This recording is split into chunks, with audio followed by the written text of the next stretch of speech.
Anciano sabio, ¿qué puedo hacer para liberarme de las horribles pesadillas que tengo casi cada noche? Sueño con un horrible dragón que me amenaza y me despierto con el corazón latiéndome con fuerza y completamente empapado de sudor. Después me cuesta muchísimo volver a dormirme y a la mañana siguiente me siento muy cansado y deprimido. Durante el día siempre abrigo la esperanza de que esa noche podré dormir bien, pero la cosa no mejora. A veces incluso llego a desear la muerte para liberarme de este terror. ¿De verdad quieres curarte?, preguntó el sabio. Sí, estoy dispuesto a todo con tal de poder volver a disfrutar de un sueño tranquilo. ¿Ves este camino que se dirige hacia la montaña? Síguelo hasta el final y encontrarás lo que buscas. Lentamente se puso en camino siguiendo el sendero que conducía hacia la montaña. A medida que iba subiendo, atravesando los silenciosos bosques, se iba quedando cada vez más sorprendido al sentir hasta qué punto el aire parecía estar vivo. Pasado un rato a su alrededor, no había más que cimas escarpadas, acantilados de vértigo y rocas puntiagudas. Avanzaba con grandes dificultades, esquivando una piedra tras otra. El sendero era cada vez más escarpado, rodeado de precipicios sin fondo o atravesado por estrechos desfiladeros. Un miedo cada vez más tenaz se iba infiltrando poco a poco en el corazón de Chao Liu, quien maldecía interiormente al anciano sabio. ¿A qué infierno me has enviado? Ahora entiendo por qué no me has acompañado. Querías dejarme solo para que jugase a los alpinistas temerarios y me rompiese el cuello. Muy pronto, el sendero no fue más que un estrecho pasaje cruzando un acantilado, y el emperador avanzaba con dificultad agarrándose a todos los salientes. Sudaba de miedo y de cólera. Se arrepentía de haberse lanzado a esta loca aventura. De repente, se resbaló, se cayó al vacío lanzando un estridente grito. Después de un tiempo que le pareció interminable, abrió los ojos preguntándose dónde estaba. Realmente debía de estar muerto, puesto que había caído al vacío, pero no tenía ningún recuerdo de su caída. Intentó moverse y se dio cuenta de que podía mover sus piernas y sus brazos. Entonces se percató de que estaba colgado de su abrigo a la rama de un árbol, el único árbol que había en todo el acantilado. Encima suyo solo estaba el cielo y abajo un inmenso vacío. Apenas podía distinguir unas pocas rocas al fondo del acantilado. ¿Qué podía hacer? A fuerza de contorsionarse, consiguió cambiar de posición y sentarse a horcajadas sobre la rama del árbol, y después llegó hasta el tronco. Ahora ya estaba bien sentado, con la espalda apoyada contra la saliente de la roca, preguntándose por qué había tenido que caerse justamente en este árbol. Estaba pensando en todo eso cuando de repente un pájaro se posó sobre una rama justo frente a él. Este pájaro tenía las plumas rojas y negras, el pico negro y unos ojos muy vivaces. No parecía un pájaro ordinario y miraba alrededor con un aire burlón. Estupefacto al ver delante de él a esta ave con una mirada tan descarada como la del anciano sabio, Chao Liu carraspeó, intentando impresionarlo y hacerle comprender que no se hallaba frente a un simple ciudadano, sino que estaba frente a un verdadero monarca. El pájaro, al ver que el emperador se tomaba a sí mismo tan en serio, se puso a reír, como solo un pájaro con plumas rojas y negras podía reírse. Cuanto más se reía el pájaro, más molesto y ridículo se sentía el emperador, sentado en su trono del árbol, con la espalda apoyada contra la saliente de la roca y perdido en medio de esa inmensidad. El pájaro movía maliciosamente sus alas para demostrarle que podía irse cuando quisiera. No tenía más que desplegar sus alas y lanzarse al vacío, mientras que él, el emperador, era totalmente incapaz de escapar de esa situación. Pasados unos momentos, el pájaro empezó a hablarle. Chao Liu se sintió muy sorprendido al oír hablar a un pájaro, pero había recibido tantas sorpresas que ya nada podía llegar a asombrarle. Al haber estado tan cerca de la muerte, podía apreciar la vida con mucha más intensidad que antes. El pájaro le dijo: ¿qué vas a hacer colgado en tu árbol y en medio de este precipicio? Ahora ya no te sirve de nada ser emperador. Chao Liu carraspeó para aclararse la voz y contestó: tengo una idea. Podrías volar hasta mi palacio y llamar al jefe de mis guardianes para que venga con una cuerda muy larga y así pueda liberarme de esta enojosa situación. Muy interesante, desde luego, no te falta sentido práctico, pero ¿qué pensarías si rechazase tu posición? Estoy convencido de que no serás tan desconsiderado. Ciertamente estarás encantado de poder complacerme.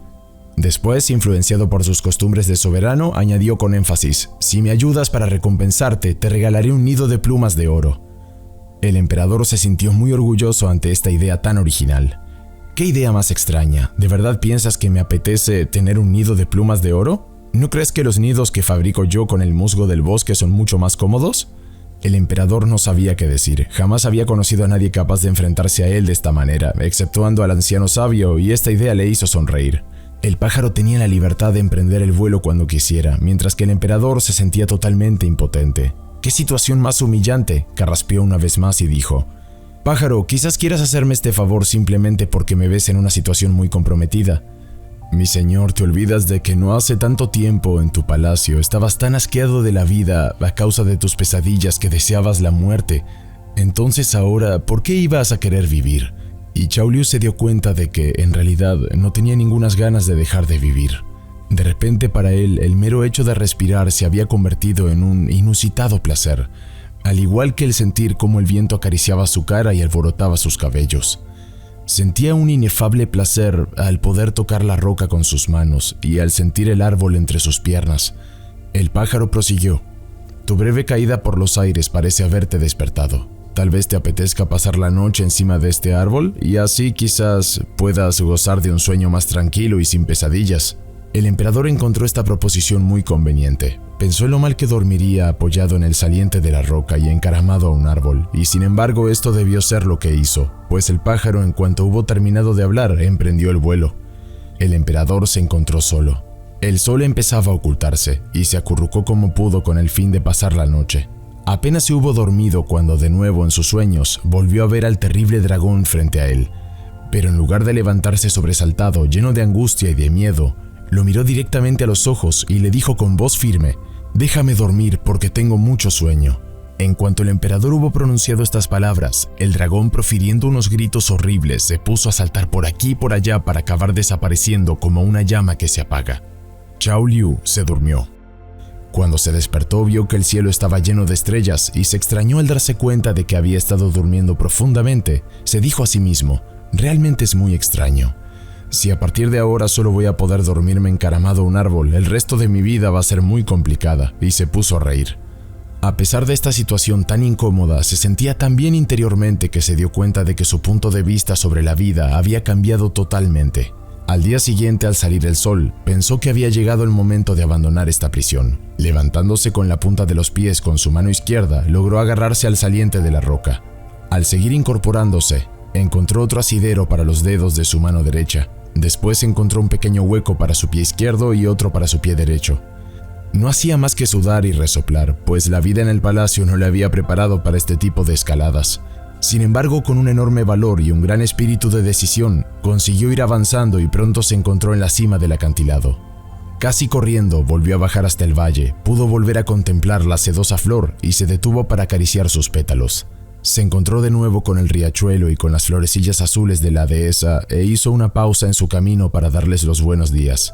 Sintió como su corazón saltaba de alegría al contemplar de nuevo las maravillas del bosque y al comprender que toda esta belleza también estaba en él. La esperanza y la confianza fluían en su interior, alejado de los recuerdos de un pasado cargado de problemas y de obligaciones inútiles.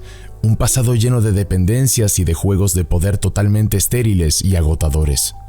En la corte todos le decían lo que tenía que hacer y se sentía constantemente sometido a presiones, mientras que ahora era como un niño al que permitían jugar sin cesar. Cantando alegremente llegó a la orilla del lago Li, mientras que la noche empezaba a caer. Se refugió debajo de un árbol y se quedó dormido enseguida.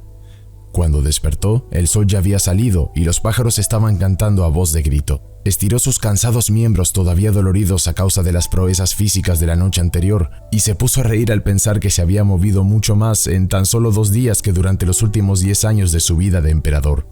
Con la vista, recorrió el lago Li, en el que nadaban tranquilamente unos patos cuyo plumaje era de un brillante color verde azulado. Miró la ondulada cumbre de las lejanas montañas y sintió la cálida serena presencia de los árboles que habían velado su sueño. Pero ¿dónde estaba el anciano sabio? El emperador exclamó: «Anciano sabio, no te olvides de mí. Todavía te necesito, vuelve conmigo». Al no obtener ninguna respuesta, se empezó a impacientar y ya estaba a punto de llamar a sus guardianes para que le trajesen al anciano, aunque fuese a la fuerza, cuando de repente se dio cuenta de que ya no estaba en su palacio, sino en el bosque de Kan, donde su título no le proporcionaba ningún privilegio. Empezó a reírse de sí mismo, de su orgullo de emperador y de su costumbre de querer dominar el mundo por medio de la fuerza, y también se rió de sus tonterías y de su vanidad. Esta risa era sumamente agradable, sacudía todo su cuerpo mientras las lágrimas de alegría resbalaban por sus mejillas. Chao Liu tuvo la impresión de estar liberándose de todos los años pasados en su papel de emperador honorable y temido, pero esclavo del protocolo, de los horarios y de las ceremonias impuestas por la corte. Pensó haber dejado atrás las presiones ejercidas sobre él por los ministros y los generales, quienes pretendían convencerle de que sabían mejor que él lo que era bueno para él y para todo el imperio. Sintió renacer en él al niño travieso, espontáneo, entusiasta y curioso que había sido. Tras este ataque de risa se sintió maravillosamente bien consigo mismo. Hacía tanto tiempo que no me reía así, pensó. Qué bien me ha sentado. A partir de ahora debería empezar el día con una sesión de risa. Acabas de comprender una de las claves de la felicidad, dijo el anciano sabio apareciendo detrás de un matorral. La risa es uno de los medios más eficaces para alegrar la vida. No esperes a ser feliz para reírte. Empieza a reírte incluso sin razón alguna y serás feliz. La risa estimula todas las funciones vitales de tu cuerpo y reanima tu corazón de niño. Ríete con frecuencia, diviértete viendo el mundo a través de los ojos del humor y tras la apariencia material percibirás las realidades espirituales cuyo brillo va más allá del miedo y del conformismo. La risa es una de las puertas mágicas que se abren en el paraíso. Te ayuda a salir de las prisiones de la razón para sumergirte en el flujo de la vida. Mira la naturaleza a tu alrededor, todo cambia y se transforma. Las rocas, las plantas y los animales salvajes siempre están en armonía con la vida. No dejan que la obesidad o las enfermedades mentales puedan afectarles. Aceptan aquello que les ofrece la vida sin rebelarse. Se dan a cada instante en plenitud de un sí total y sin condiciones. Son libres. ¿Pero qué es la libertad?, preguntó el emperador. Cuando un hombre permite a otras personas aparte de sí mismo que lo controlen, sea decidiendo el momento en que debe levantarse, cuándo debe comer, qué vehículo debe utilizar o cómo tiene que vestirse, entonces no es libre. La libertad es un estado de espíritu, una actitud interior que nos lleva a escuchar constantemente la voz de nuestra alma. La libertad se corresponde al sentimiento de poder salir de cualquier situación sin importar el momento. Es esa capacidad de observar sin dejarse involucrar, de dar un paso hacia atrás y de mirar a nuestro alrededor sabiendo que el mero hecho de ser nosotros mismos nos coloca en una situación de soberanía y de independencia que no necesita ninguna justificación procedente del exterior. Observa, muéstrate silencioso, déjate inspirar por la sabiduría de tu alma en lugar de dejarte convencer por los halagos de tus cortesanos, por los consejos de tus ministros o los cumplidos de tus concubinas quienes, al igual que telas de araña, tejerán sus redes de seducción para inmovilizarte como a un mosquito inconsciente. Conviértete en tu propio maestro. Ya no necesitarás imponerte ni intentar convencer a los demás, dejarás de creer que debes pelearte. Aquel que saca la espada ya ha perdido la batalla. El poder de un ser humano no reside en la fuerza que éste puede demostrar, sino en la capacidad de mostrarse libre de toda dependencia con respecto a los demás. Recuerda al emperador Huang Li. Deseaba hacer el bien, hacer felices a todos los habitantes de China y pensaba que una buena organización era la clave de todo.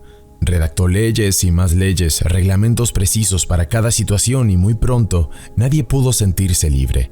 Las leyes eran violadas sin cesar y las nuevas leyes no aportaban ninguna mejora. Cada vez había más criminales en China y el emperador se hundió en una profunda desesperación.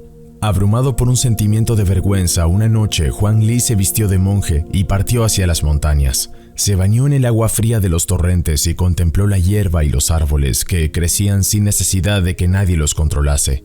Observó los ritmos del día y de la noche, el vuelo de los pájaros y la trayectoria de las nubes. Sintió la frescura de la niebla de la mañana y el calor del sol del mediodía. Poco a poco comprendió que la naturaleza vivía en un equilibrio sin necesidad de ninguna ayuda exterior. Los árboles más pequeños que no podían crecer a causa de los más grandes se morían ofreciéndole a la tierra sus troncos, sus ramas y sus hojas sin rebelarse ni lamentarse. Y un día, como muestra de reciprocidad, los árboles más grandes se ofrecían a la vida como regalo. La naturaleza sabe cuidar de sí misma, posee una inteligencia propia que mantiene constantemente el equilibrio. Tras esta temporada de retiro, Huang Li decidió volver hacia las regiones habitadas. Por el camino fue sorprendido por una gran tormenta, con un terrible viento y unos rayos tan brillantes que iluminaban la oscuridad del cielo. Se cobijó bajo un enorme árbol. Cayó un rayo que rompió una enorme rama que lo dejó inconsciente. Al día siguiente, 2 caminantes lo vieron y lo liberaron del peso de la rama. Para que pudiese respirar mejor le quitaron la ropa y en su cuello descubrieron el emblema del emperador. Pronto acudieron todos los ministros para llevarse al palacio al emperador desmayado. Algunos días más tarde, Huang Li recuperó la conciencia y volvió a adoptar su papel de soberano. Abolió un gran número de leyes y aportó a China un viento de libertad que engendró la prosperidad y la paz durante muchos años. Su filosofía era muy sencilla: animar a todos a escuchar aquello que les susurra el corazón, con la conciencia de formar todo parte de un mismo cuerpo. El emperador empezó a observar todo cuanto le rodeaba: la hierba, las hojas y el agua del lago, las montañas y las nubes. Tenía la sensación de comprender las palabras del anciano sabio y de poder llegar a mirar el mundo sin juzgarlo ni querer controlarlo. En ese momento el sabio cogió una piedra y la tiró al lago, lanzando un agudo grito. El emperador se sobresaltó y pensó que era ridículo. Tan solo los niños y los locos cometen actos tan insensatos. «¿Ves?», dijo el anciano sabio, «observar sin juzgar no resulta tan fácil como piensas. Aceptarlo todo sin reacciones y sin interpretar aquello que puede sucederte es una de las lecciones más difíciles para los seres humanos. Para conseguirlo, sigue el ejemplo de los minerales, de los vegetales y de los animales que comparten la tierra con los hombres. Ninguno intenta cambiarte, te aceptan tal y como eres en cada momento. No creas que alguien puede hacerte feliz, ni que tú puedas hacer feliz a alguien. No haces feliz a la China, ni haces feliz a tu pueblo ni a tu corte. En realidad es su forma de reaccionar respecto a ti lo que les hace felices o desgraciados. Debes comprender que la libertad, la fuerza y la paz se hallan vinculadas a este conocimiento». El emperador estaba realmente estupefacto. Sentía la importancia de estas palabras, fijadas en una realidad intemporal y majestuosa, en una realidad que nada podía alterar y que atravesaba todas las dinastías y las épocas de la historia. Esta sabiduría ponía en entredicho un gran número de sus creencias y en ello le empujaba hacia una dolorosa reflexión. ¿Acaso no había pasado al lado de lo esencial, otorgando importancia a las apariencias, a las reglas sociales, a las leyes y a los dogmas vigentes? ¿Acaso no había permitido a sus cortesanos que lo controlasen de mil maneras insidiosas? Por muy emperador que fuese, ¿acaso no había sido esclavo de sus prejuicios y de las costumbres del imperio? Zhao Li se puso a pensar en Tao, el jefe de los guardas del palacio. Era un hombre que no se dejaba influenciar ni por el interés ni por la mentira. Allí por donde fuese las personas se callaban, pues su presencia imponía respeto. Todas las mañanas al levantarse, Tao se iba a nadar al río, tanto en invierno como en verano. Después corría durante horas y finalmente se colocaba la armadura para atravesar Luoyang y acudir al palacio. Su fuerza física y su habilidad en las artes marciales eran grandes, pero sobre todo, de él se desprendía un poder que no pretendía seducir ni convencer a los demás.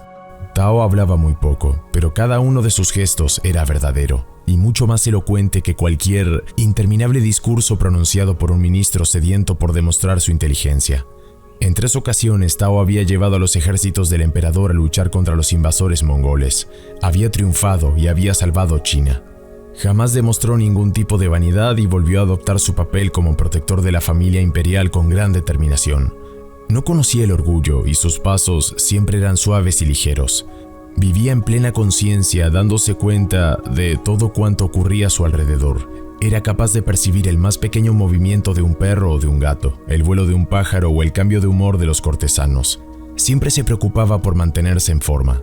Tao conservaba su vista, su olfato y todos sus sentidos a su nivel más alto de percepción. ¿Pues acaso no debería ser así? Un día el emperador mandó a llamar a Tao y le dijo: 2 duques del norte se han aliado y están reuniendo un gran número de ejércitos para luchar contra nosotros.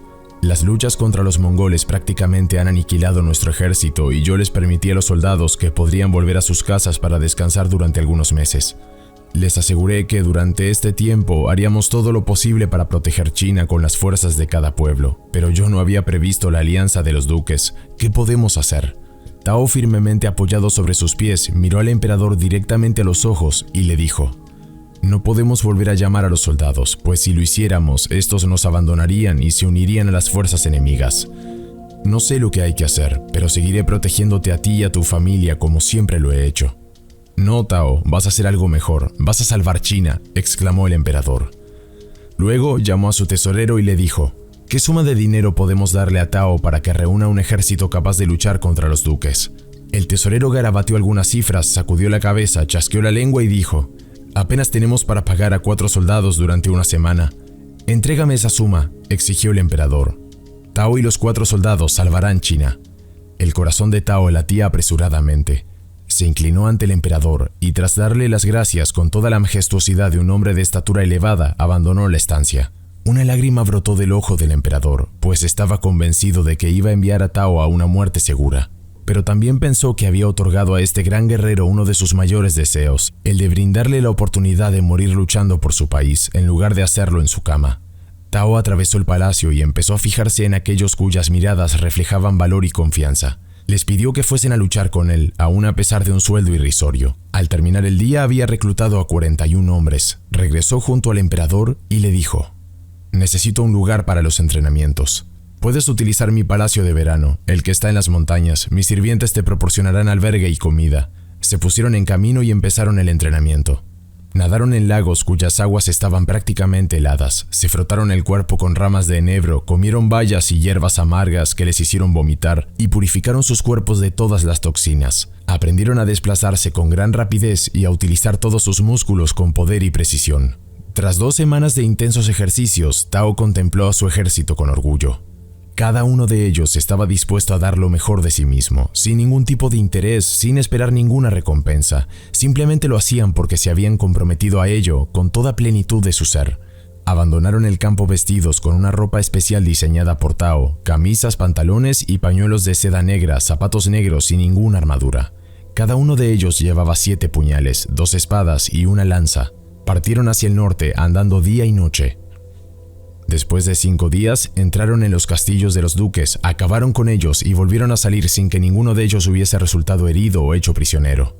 Regresaron a Luoyang y el emperador no pudo menos que quedarse deslumbrado por sus actos. Tao estaba frente a él, firme, erguido, y todos sus hombres se sentían orgullosos por haber hecho posible este éxito, por haber llevado a cabo algo tan importante como era el haber salvado a China. «Tao», dijo el emperador, «tú y tus hombres habéis rendido un inestimable servicio a China. ¿Qué recompensa deseas?» Tao se adelantó y dijo: «No puedo hablar por mis compañeros, pero yo tan solo tengo un deseo. Me gustaría convertirme en el jardinero de los jardines del palacio». El emperador no salía de su asombro. «¿Jardinero?» Hasta ese momento había considerado que aquellos que se ocupaban de su jardín no eran más que unos soñadores, unos marginados que se habían alejado de las cosas importantes del imperio: la artesanía, el comercio, la guerra, la justicia, los transportes, la medicina, etc. Tao jardinero. Imaginarse a este gran soldado regando sus rosales y podando los setos le hizo reír. Y empezó a reírse con una risa tan atronadora que escapaba a las reglas del protocolo. Una risa de niño que, por efecto contagioso, hizo reír a mandíbula batiente a todos los cortesanos. «No solo has salvado China, Tao, sino que también has logrado hacer reír a toda la corte», dijo el emperador mientras intentaba recuperar su seriedad. Y de esta forma, Tao se convirtió en jardinero. Al principio el emperador acudía con frecuencia a los jardines del palacio para ver cómo se las arreglaba con las flores y los setos este anciano guerrero, y para contemplar cómo jugaba con los elementos de la naturaleza, permitiéndoles exhalar su belleza en perfecta armonía con todo lo que les rodeaba. Cada piedra que bordeaba el río estaba exactamente donde tenía que estar para poder participar en la sinfonía del agua que brotaba del estanque. Cada árbol era venerado por su sabiduría y cada sendero dibujado para crear una sensación de plenitud renovada sin cesar. Pero poco a poco, el emperador fue espaciando sus visitas pensando que tenía cosas más importantes que hacer que interesarse por los crocus, las dalias y las orquídeas o por la disposición de las piedras situadas a orillas del río. Y cuando un día le anunciaron que Tao había entregado su alma, sentado sobre el ciruelo más viejo de todo el jardín, se le encogió el corazón. Tenía la impresión de no haber sabido manifestar su reconocimiento hacia este ser tan excepcional, que durante el transcurso de toda su vida siempre había sido un modelo viviente de ser humano consciente, determinado y responsable de sí mismo en todo momento. Ahora volvía a pensar en Tao y lágrimas de tristeza resbalaban por sus mejillas. Había tenido un verdadero amigo y lo había descuidado. No había sabido entrar en su mundo de jardinero para poder llegar a comprenderlo y apreciarlo. Había permanecido obsesionado por su papel de emperador, víctima de sus hábitos y de su orgullo. ¿Cómo lamentaba haberse mostrado tan insensible y duro de corazón? «Llora, emperador, llora», dijo suavemente el anciano sabio.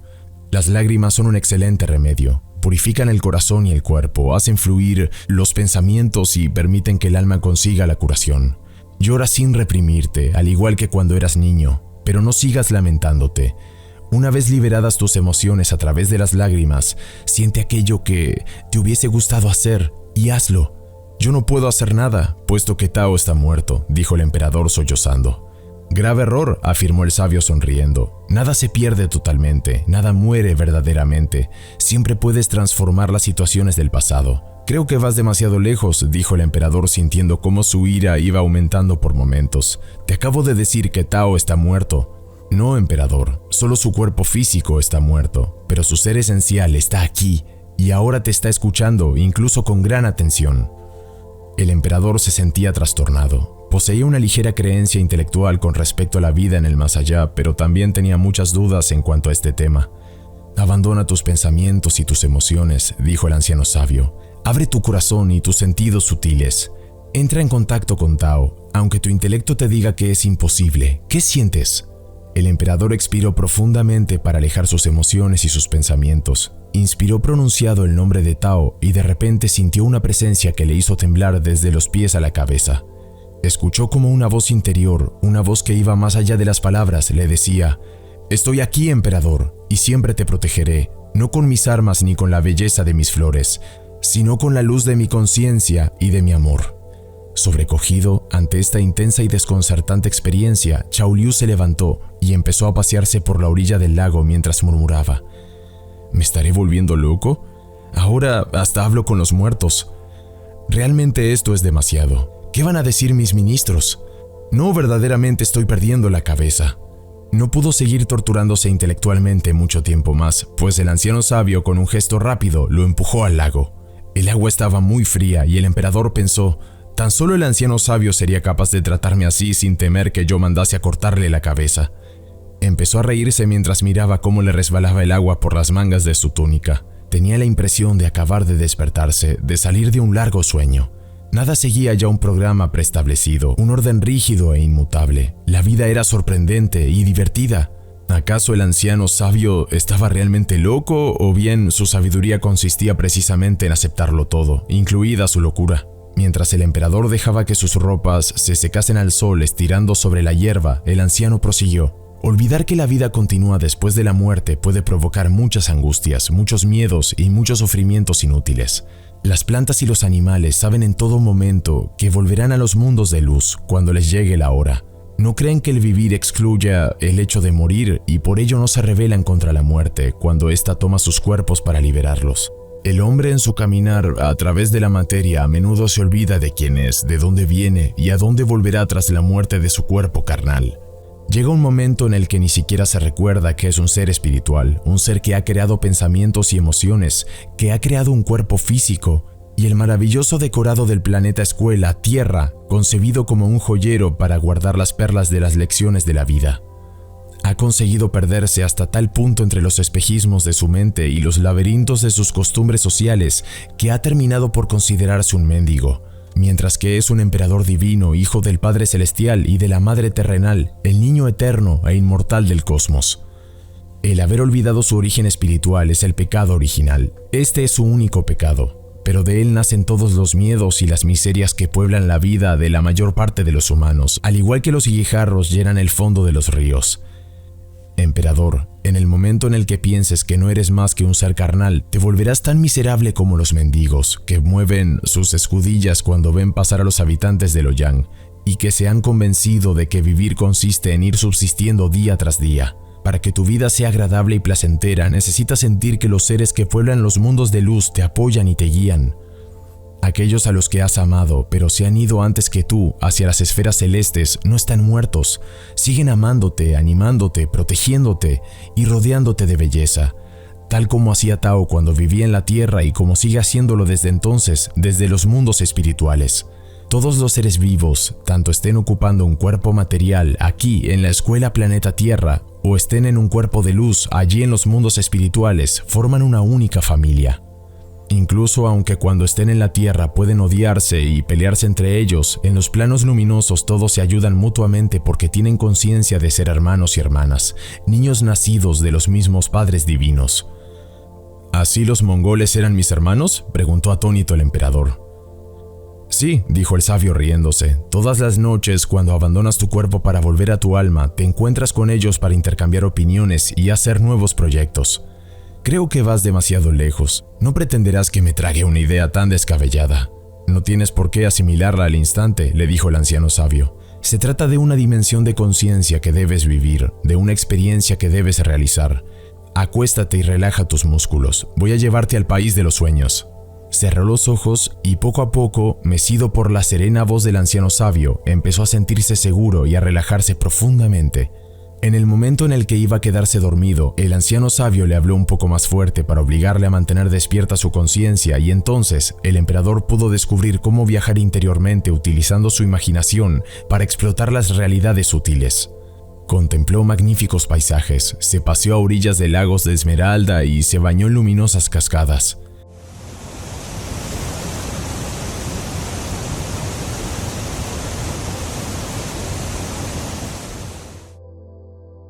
Muy pronto estará disponible la siguiente parte de esta increíble aventura del emperador y el anciano sabio.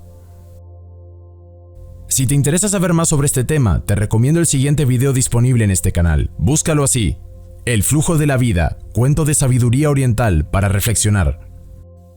Esto es Universo Consciente. Si te ha gustado este video, puedes dar like, comentar o suscribirte. ¡Vamos, inténtalo! Te estamos esperando.